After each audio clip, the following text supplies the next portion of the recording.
The HOKA MACH 6 or the Adidas SL2, which one's best?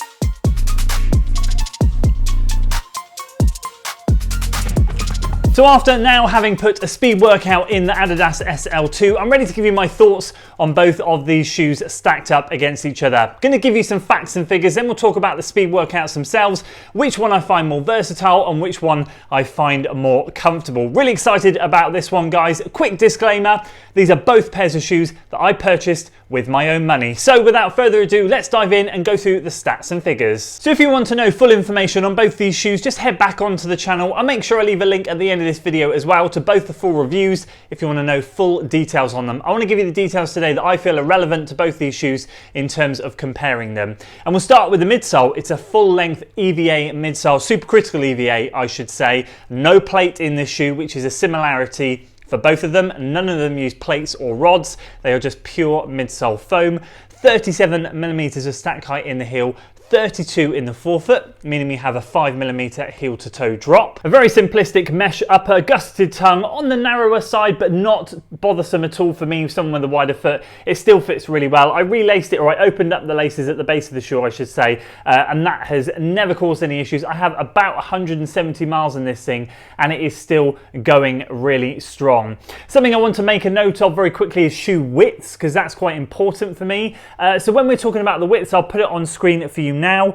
The Mach 6 at the top in the toe box has a full width of 12 centimeters, and then across the shortest part of the shoe, the thinnest I should say, we're looking at 8 centimeters. And that's quite important when we're talking about these two shoes, because we're not looking for something completely really chunky. Hoka shoes in particular, especially the more max cushion and daily trainers, shall we say, are known for having quite a wide platform. But this is on the relatively thinner side. The Adidas one we'll get to shortly, but it's a good profile to have. So as I said, 12 centimeters at the top here, 8 on the base, so we lose 4 centimeters as we taper into the midfoot area. And yeah, that will do for the stats on this one. And in terms of the SL2, we're talking about a 9mm heel to toe drop, starting with 36 in the back and 27 in the forefoot. So obviously, if you remember the Mach 6, we started with 37, this is 36, so very similar there, but very different drops, giving you different rides, different feels. And in terms of the midsole compound here, they're using a dual density setup. You can see the Light Strike Pro inside the EVA Light Strike, which is the carrier foam. So we've got a case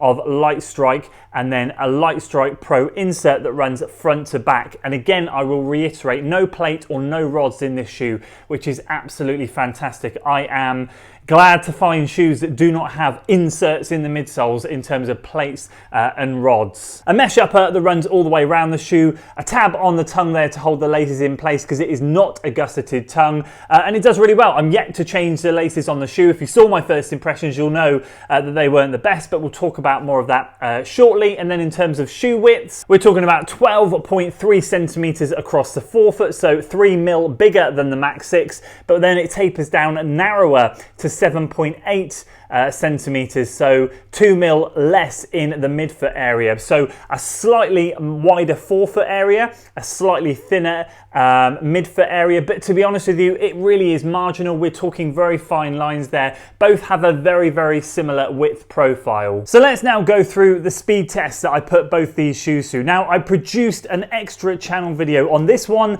and I am currently in the process on my computer over there of exporting the speed test video for the SL2. Head over to the extra channel. Again, I'll leave a link to that in the description below. It's on every video, so you can go and watch some more in-depth thoughts on both of these shoes. However, 297 grams, 10.4 ounces. I will just say that. So in my UK size 13, it's great to have a speed day shoe that is sub 300 grams. That's quite a big deal.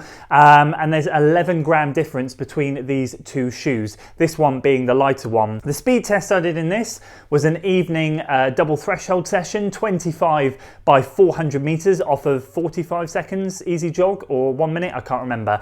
And it was basically top end threshold, but nice and controlled. controlled, and I was hitting 520s per mile relatively comfortably, which is I think it's 320s, low 320s per K, sometimes pushing a bit quicker, but most of them were in and around that area, and I just felt so good.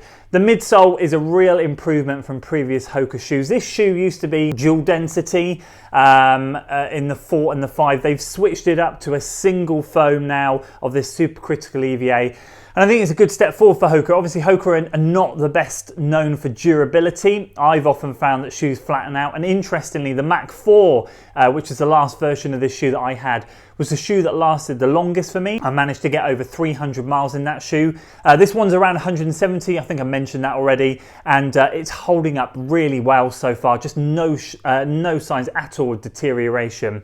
In terms of how the midsole felt on the speed session, this midsole in general is quite soft and mushy is, no, I'm not going to use the word mushy because it's not mushy.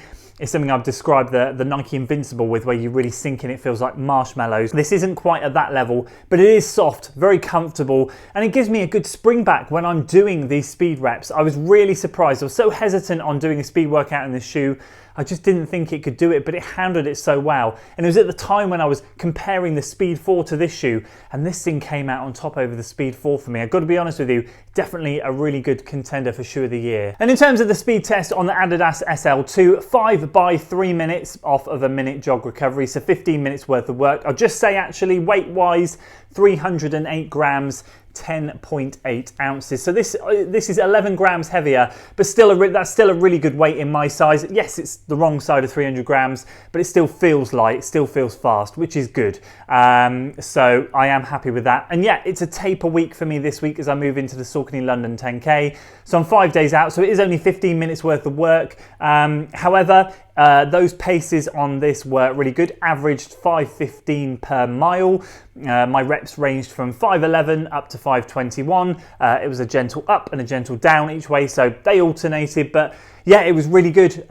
It was really fast. It didn't feel quite as natural when it came to speed as the Mach 6, I've got to be honest with you. I felt like the first couple of reps I was forcing it a bit. Reps 3, 4 and 5 came a bit more naturally to me, settled into a good rhythm. Pace is maintained, which was good, but it did feel a bit clunky to get going in it. But once I got going, it was fine. And yeah, just again, really impressed with the speeds that I hit. If you look at it on paper, I hit faster speeds in this shoe than the Mach 6, but then they were both, I suppose, different types of workout. The 25 by 400 in the Mach 6 was more controlled. This one was a little bit more sort of giving myself license to push up to 10K effort and slightly beyond. So again, yeah, it did really well. So let's get on to some overall scores, shall we? Which ones I prefer in the different areas, speed, versatility and comfort. Let's start with speed because we just talked about it. I think you probably gather from me talking, I definitely preferred the Mach for the speed. It was a tough one. And again, you'll see my if you watch the extra channel video, you'll see my brain ticking as I'm giving you those thoughts after the workout. You can see I'm hesitant and kind of like processing,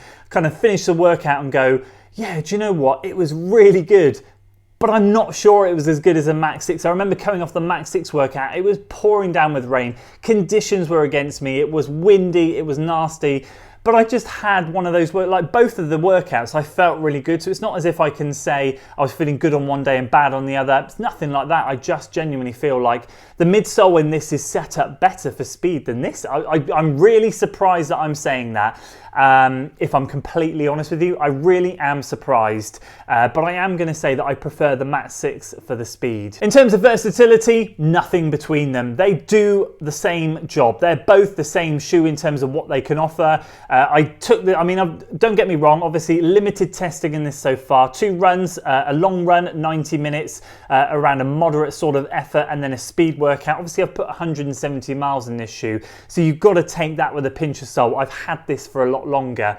But from the testing I've done and the strides I put in it, the speed workout and how I felt on the moderate run, I just feel like both of them can cover the same areas. I mean, easy running, moderate running, even marathon pace work and fast workouts. I think they can both do it all. So I'm not going to split them on anything, because this does come down to opinion at the end of the day and to what I prefer. But in terms of versatility, I've just got to look at it, a black and white on paper. What did they do well? Well, they did everything well. Both of them have done everything really well. So I do feel like there really is nothing to split them when it comes to a versatility perspective. And finally, comfort. And again, you've got to bear in mind, these are just my opinions, and comfort comes from the fact that I'm a 6'6" runner, around 90 kilos. I have a low cadence, probably completely different to so many of you out there. So again, this is just what I feel in the shoe.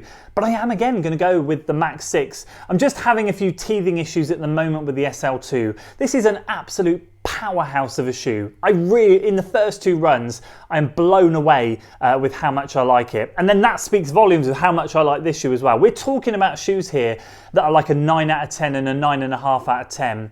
The simple reason I give it for the Mach 6, I've just had 0 issues with this shoe from the first run to now. No blisters, no hot spots, nothing. It's done everything I've asked of it and more. It's given me more than I could ever have expected. And so, sounds a bit weird when we're talking about a shoe, doesn't it? That sounds really bizarre, but it honestly is. When you're training hard and you're in marathon training and speed training, you just got to look at it and go, what's been reliable? What has done the job and done it well? The Mach 6 has. Now, in terms of the SL2, it's just more a case of teething issues, getting the fit right and everything. Again, just like the Mach 6, I loosen the laces from the bottom up, so there's some good width there, but I am still experiencing just a few little rubs here and there. In fact, after the speed session, I did get a blister between my big toe and my second toe.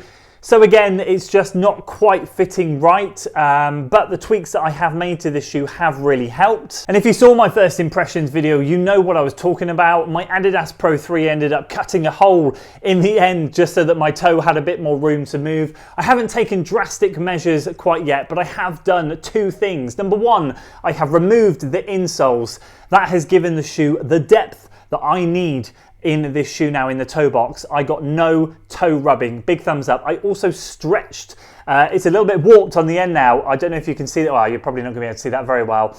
I've created a bit of a stretch mark here. Hair dryer, stretched the shoe out, held it in there for 5 minutes or so, warped the material at the end. And again, I think those 2 things have just made it fit perfectly in terms of length now. So in that speed session, I got no big toe rubbing issues. So if you're out there, and so many of you commented on that video saying you've experienced the same thing, a little bit of stretching, maybe removing the insoles might do the job.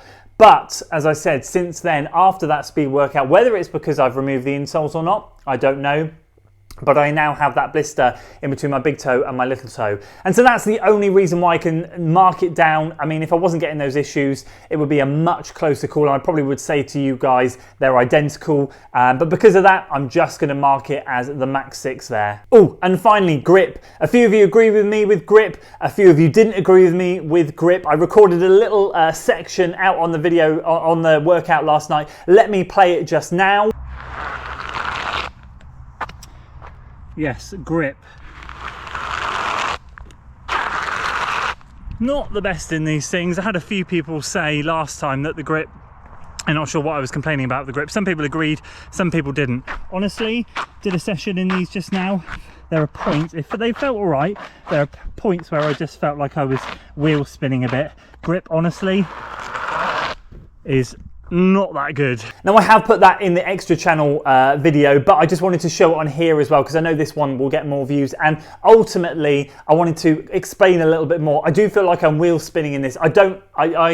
I have to say, I respect and appreciate everyone's opinions, but I've got to be honest with you, for anyone that says the grip has been fine for them, I'm really happy for you because the grip is not okay. For me, you saw then, I'm just getting 0 traction. I really felt like I was wheel spinning in a lot of places on that workout. And so yeah, although the shoe has great propulsion, great comfort in the midsole is absolutely stellar. Outstanding, 10 out of 10 stuff. What a midsole, what a setup, the way that they've got it, you know, working here. But the grip, I've just, you know, it is absolutely poor. So there we go. Those are my thoughts on the HOKA Mach 6 against the Adidas SL2. Obviously, all personal opinions, and I'd love to hear your thoughts in the comments below. I hope that kind of helps some of you if you're looking at both of these shoes, just with some pointers. I mean, a lot of you out there don't suffer with this Adidas sizing issues that I do. However, judging by the comments on the previous video, a lot of you do, so I totally understand. Hopefully that helps some of you that do have the sizing issues. Whether the removing the insole will help or not, I don't know, but it might be worth giving it a go and obviously stretching the shoe a bit. It saved me any drastic action from cutting the ends of the shoe. But yeah, in terms of both of them, I've got to say, very tight there, but the Max 6 still, there's nothing yet that's topped it for me this year.